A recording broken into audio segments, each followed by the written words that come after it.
Hey to everyone. Thank you very much to the organizer for inviting me and for giving me the opportunity to jump into the program.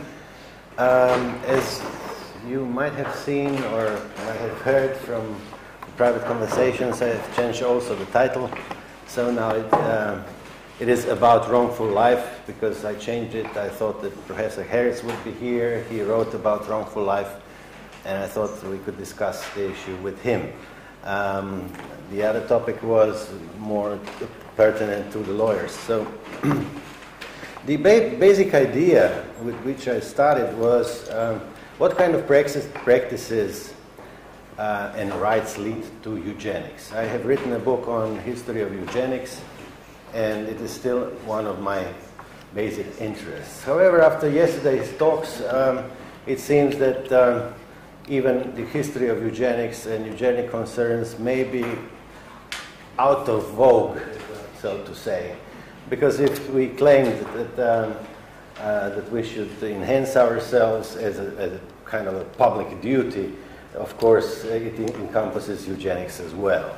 But let me try to get a step back and treat eugenics as a kind of an unsecured moral notion which we should still be a bit aware of, okay?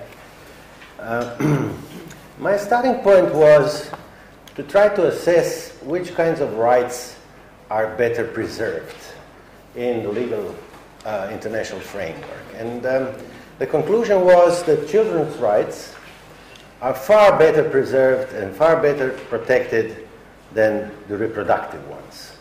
I think all of you who have dealt with reproductive rights know how hard it is to get legislation in particular countries. In our countries, we talked a bit yesterday about it, how hard it is to draw and to enact legislation which would have a liberal reproductive law put in effect.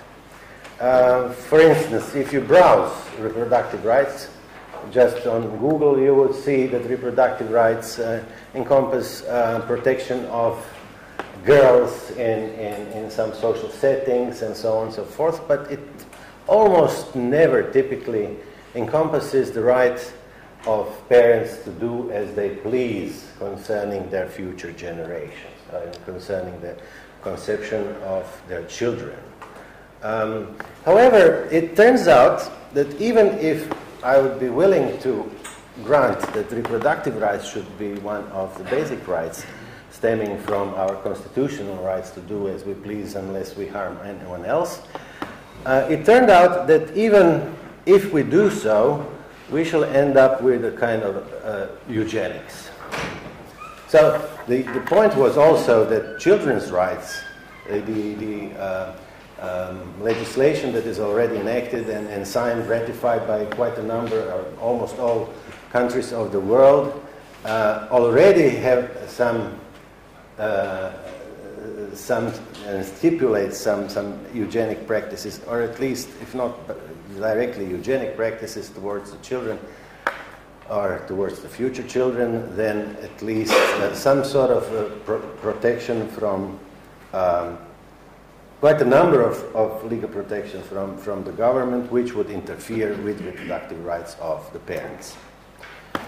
So my conclusion of this legislative review was that if we did not take reproductive rights seriously, we would end up with eugenics. We are already existing legal regulations which are, as of now, framed in favor of children's rights and with serious prohibitions and violations of procreative choices. However, it turned out that eugenic concerns creep in from other sources as well, exactly or precisely if we take reproductive rights seriously. Consider the following case. This is a rather recent one, and I was referred to the case by a student of mine who read about it in some Catholic news. Masons from Great Britain have already 2 children with cystic fibrosis. Nikki is pregnant again and refuses in vitro fertilization in spite of strong medical indications that the 3rd child will have cystic fibrosis. Her reasons against in vitro fertilization, quote, "I did not decide because of my religion. But the thought that the kid will be in the tube before it gets into my womb is simply not the thing for me. This seems to be so unnatural. According to the liberal procreative rights theory, her final decision is final, or should be final, and nobody should interfere. And it did not. But according to the child's rights theory, or children's rights theory, the notion of unnatural does not seem to be a good argument. It is prima facie a case of irresponsible parenting. So one of my topics will be irresponsible parenting. If you consider several very prominent scholars who have written about reproductive rights, you will see that along with granting all sorts of rights for future parents, there is also a concern with irresponsible parenting. Now, when I wrote the book on eugenics, I didn't treat this kind of issue very seriously. I thought there were almost never irresponsible parents, or rather that procreative rights do not encompass irresponsible parenting. However, I was proven wrong. There are a number of cases where it doesn't concern the abortion thing, okay? So the irresponsible parenting issue concerns the practices of pregnant women and parents in general when the decision to get the child has already been made. Okay, this is very different. Okay, so it turns out that reproductive rights may be divided into two kinds of issues. One is granting the positive right to do as you please concerning the social arrangements with surrogates and all sorts of stuff like that. Also, it encompasses medical interventions, almost typically. Then it concerns the possibility that you choose fetuses in vitro so that you, as a private person or as family, consider some sort of eugenic or dysgenic practice there. The third point here is that is the one that I'm actually concerned with quite a lot. This is Philip Kitcher's idea that eugenics is going to creep in our discussions whenever the child says, "Mom, Dad, if you had the opportunity, why didn't you rectify me?" That this is going to lead to a new eugenics, which is going to be very similar to the old one, because it is going to be done under the social pressure. Okay? Now, the same thing happens with the other topic of mine, and this is the topic of the wrongful life. Typically, wrongful life and wrongful birth, there is a difference between wrongful life and wrongful birth. This is a legal notion in tort law, which is used in jurisprudence of several countries, notably of USA and Great Britain, which refers to the harm done generally by a physician due to negligence and or malpractice during pregnancy. Okay? So it ends up, let's say, typically a wrongful life debate revolves around torts for malpractice or negligence, where the end result was the birth of the child with serious disabilities. Unlike wrongful birth, which is a similar type of litigation, where plaintiffs are the parents, in wrongful life cases, the plaintiff is the child born with serious disabilities, with congenital and other illnesses which brought him pain, suffering, and ultimately death. The idea of wrongful life is that such a child would be better off if it had not been born. Since wrong was done, the tort would consist in putting the state of affairs to its previous condition, and the litigation is put in motion as a tort for the consequences that ensued. However, the wrongful life cases suffer from two rather damaging consequences. The first, if the mistake had not occurred, the plaintiff would not exist and could not bring a tort claim to court. Tort law provides remedies to wrongs done to individuals, And in wrongful life case, the wrong claimed by a plaintiff is the plaintiff's own existence. This is a quote from a Genomics Law Report 2009. The idea of tort law is to compensate the injured party for the damages, to provide the restitution, or bring the state of affairs to previous condition before the injury. But the plaintiff did not exist at the time the wrong was done, so it does not make sense to bring the state of affairs to the previous condition, since the plaintiff in that case would not have existed. Therefore, in the alternative state of affairs, if no malpractice or negligence had occurred, plaintiff would again not have been born. This is, in philosophy, this argument is called the non-identity problem. Okay? Now, it doesn't seem to be very controversial in the sense, in a logical sense. Nobody, to my knowledge, has said that the non-identity problem is a non-problem, or that it's paradoxical, or that no, some people have said that it's paradoxical, but we didn't actually find a way out of this rather difficult problem.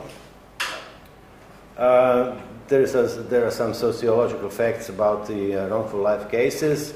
Let me just say that there were quite a number of cases, but all in all, the legal moves towards the wrongful life litigation has failed, more or less. And the basic reason why this is so was a non-identity problem, or not finding the way around non-identity problem. Now, non-identity problem actually deals with our contradictory intuitions. Because concerning the typical example, the medical examiner, the physician, has not said to the pregnant woman that she is going to bear a child with severe disabilities. This is a typical case where a wrongful life or wrongful birth is litigated. Now, the basic problem with this frame of litigation is if the doctor had told the mother that this is going to happen, the mother would say, okay, then let's pursue with abortion, and then the child would not be born. However, the ultimate decision in the whole case rests on the parents, not on the doctors. So it doesn't make much sense that the wrongful life cases rely on the tort against the doctors and not against the parents, because the parents are the ultimate decision makers. Now, my point is that if there comes a situation in any of our countries, USA has it already, where the wrongful life cases are going to be sued typically, we should, of course, have this Kitcher's question put in motion. And that is, Dad, Mom, why didn't you rectify me? And this is going to end up with eugenic practices. This is the summary of my views. But of course, also, if you say the tortfeasor would not have existed, or that the child would not have existed if parents decided otherwise, we would actually violate some other kind of intuition, and this intuition is that some harm has been done.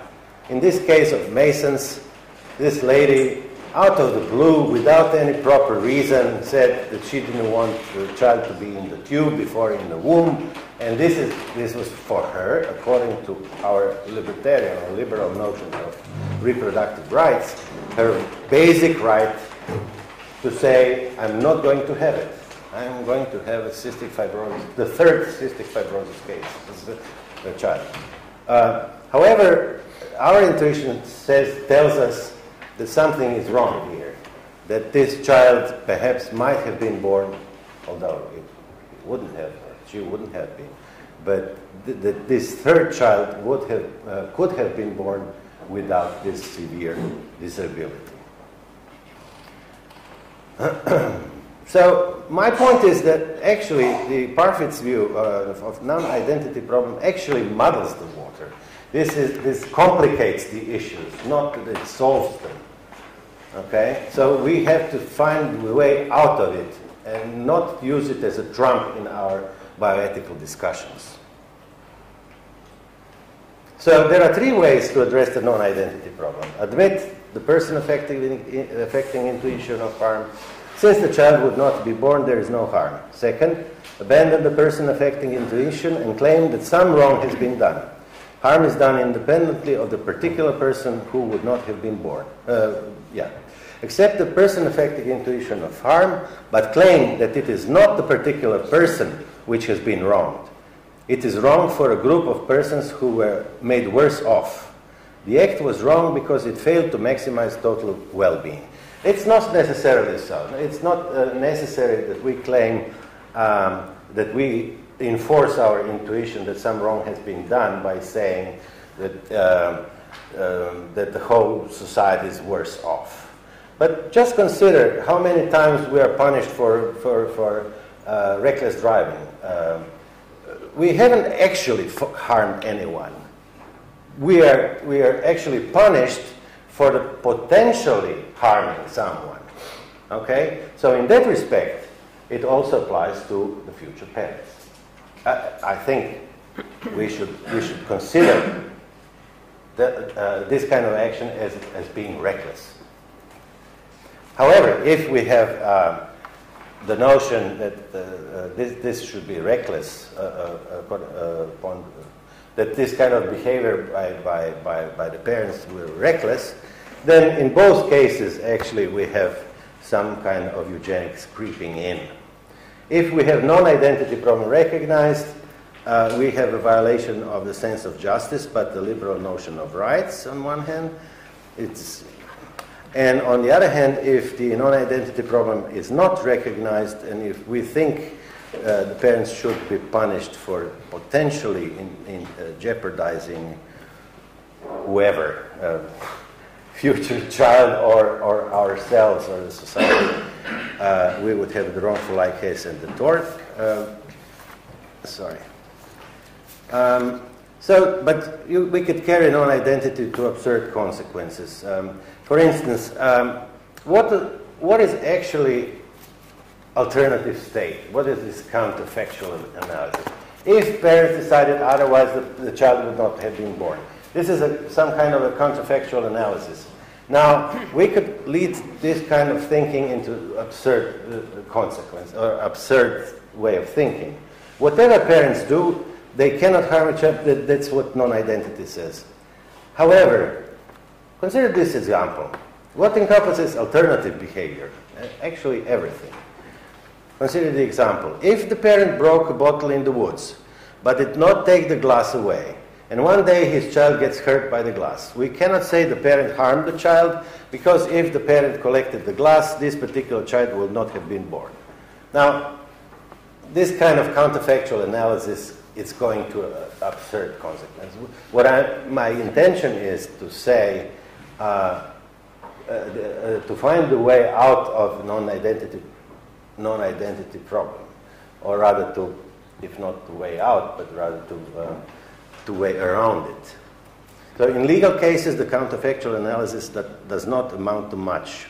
Therefore, guilt and responsibility cannot be avoided by any similar argument. And here, this is my extra grind. Why are legal cases for wrongful life always brought against physicians and not against the parents who acted irresponsibly? It would be difficult to justify the resulting discrimination which would hold a stranger liable but not a parent. Physician is a more distant causal factor in the wrongful life.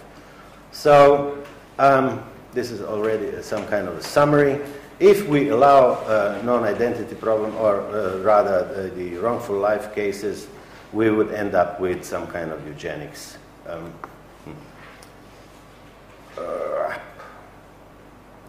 How much time do I have?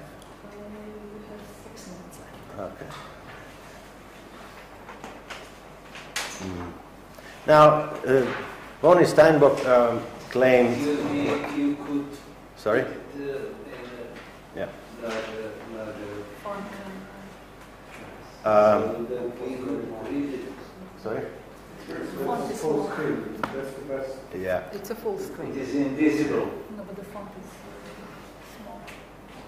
Never mind. Let me finish Yeah, with it. open it. Plus. No, I'll skip Bonnie Steinbock. She was rather famous because she said that our intuition that something wrong has been done has not been given a due credit by trumping everything with a non-identity problem. That was her case. She was also considering, of course, the types of harms that may have been done. Is it a severe disability? Excuse me, who? Bonnie Steinbach. I cannot read that your Okay. So tell me who? Bonnie Steinbach. Right. That's the author. Just make it. Okay, clear okay, to us. okay, It okay. is not readable. Just a little Okay. patient, please. We're playing. No, okay, I'm very patient. I'm too patient. Okay, thank you. So, well, non-identity explanations leave out our sense that the children whose lives fall below a decent minimum are the victims of their parents' decision to procreate. It leaves out the plausible and intuitive idea that bringing children into existence is unfair to the children themselves. And now there are a number of cases which amount to the same thing as kind of a proof that there is irresponsible parenting, and that in a number of cases there is irresponsible parenting, and we should sue it, or at least the children, when they get to be 18 years old, they should be enabled to sue their parents. Now, this is very serious, I would say. So far, there have been not so many such cases.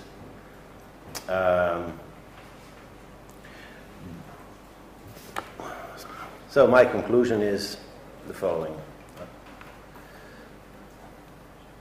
So I started with the contention that we should take procreative rights, especially concerning availability of modern pre-implantation technology, seriously, in order to avoid preponderance of the existing international jurisprudence and possible eugenic interference by the state on behalf of future children.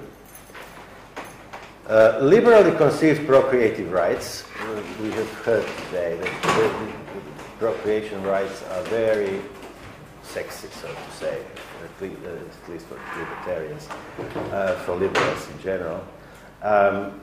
Liberally conceived procreative rights to choose ways to conceive, it does not harm third parties, may end with private eugenics. That's what we knew already. And or with certain amount of irresponsible